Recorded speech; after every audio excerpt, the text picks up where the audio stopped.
তৃতীয় সমাবেশ 2024।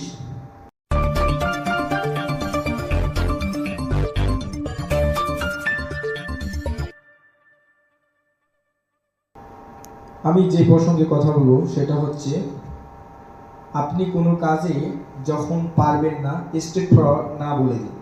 আপনি পারবেন না তার মানে হচ্ছে হ্যাঁ আপনি পারবেন না, আপনি না বলতে শিখুন। আর যখন আপনি পারবেন তখন অবশ্যই আপনি বলবেন যে হ্যাঁ আমি পারবো। কথাটা এমন যে আপনি যে প্রসঙ্গে এগিয়ে চলবেন কখনোই আপনাকে কেউ সহযোগিতা করবে না। সহযোগিতা না করার কারণ হচ্ছে আপনাকে কেউ পছন্দ করে না। সেই পছন্দ করার জায়গাটা তৈরি করে নিন। তৈরি করে নেওয়ার সময় কেউ আপনাকে সঙ্গ দেবে না। আপনি একটা ভালো কাজ করতে যাচ্ছেন, আপনার প্রতিভা আছে, কেউ আপনাকে সঙ্গ দেবে না।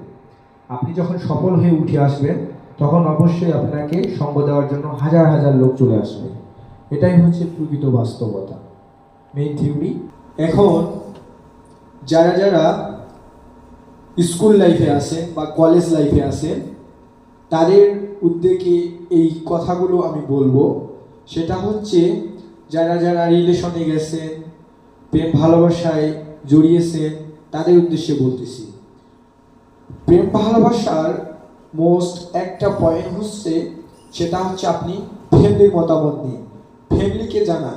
ফ্যামিলিকে জানার পর আপনি রিলেশনে যান। রিলেশন করবে সেটা কোনো বিষয় না।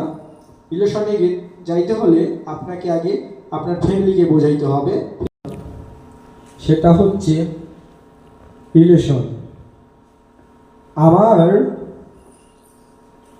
যে থিওরি সেটা হয়তো কারো ভালো লাগবে, কারো খারাপ লাগবে। সেটা আপনারা ভালো দিকটাই বিবেচনা করবেন, খারাপ দিকটা না দেখলেও চলবে। মোস্ট ইম্পর্টেন্ট বিষয় হচ্ছে রিলেশন। আমরা সবাই কিন্তু সচরাচর রিলেশনে জড়াই। এখন পৃথিবীর 99% রিলেশনে জড়াই। রিলেশন বিষয়টা খুব ভালো, একে অপরকে জানা ভালো, তারপর বিয়ে করা ভালো, কিন্তু সেটা সবারই ক্ষেত্রে হয় না। কেউ প্রেমের জায়গা খায়, কেউ ধোঁকা খায়, কেউ আবার আত্মহত্যা করে। আমি মনে করি কখনোই আপনারা আত্মহত্যা করবেন না। জীবন বুক ফুলে বাঁচবে। আত্মহত্যা করার জন্য জীবনে সৃষ্টিকর্তা আমাদের সৃষ্টি করে নাই। সৃষ্টি সে কারণেই করেছে যে আমরা যেন সুন্দরভাবে পৃথিবীতে বাঁচতে পারি, মাথা উঁচু করে। আমাদের মেন থিওরি পিতামাতা এবং নিজেকে ভালোবাসা। যে ব্যক্তি নিজেকে ভালোবাসতে শিখেছেন তিনি পৃথিবীতে সফল হয়েছেন। আপনার আজকে টাকা নাই, পয়সা নাই, সেটা কোনো ম্যাটার করে না। মেন পয়েন্ট হচ্ছে আপনার চিন্তা ভাবনা।